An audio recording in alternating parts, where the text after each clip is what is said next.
this video, we'll walk through a typical radiator fan guard installation on a JLG boom lift, including the sheen preparation, fan guard positioning, and the final clearance check.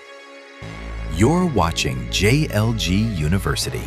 Subscribe for the latest content and keep training within reach.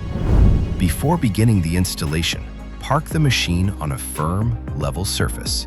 Fully retract the boom and lower it onto the boom rest stop if equipped.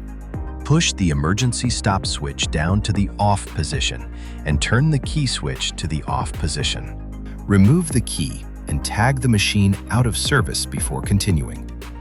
Allow all system fluids and components to cool before working near the radiator fan area. Properly disconnect the battery. Refer to the appropriate service manual for detailed battery disconnect instructions. Once the machine is properly prepared, position the radiator fan guard over the mounting holes on the fan shroud.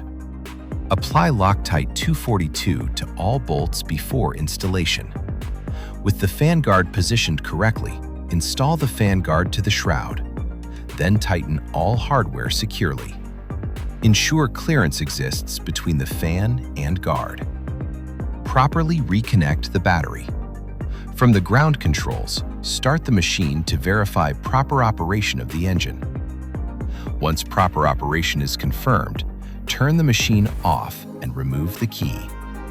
If no discrepancies are found, the machine may be returned to service. This is JLG University. Subscribe, and we'll see you in the next video.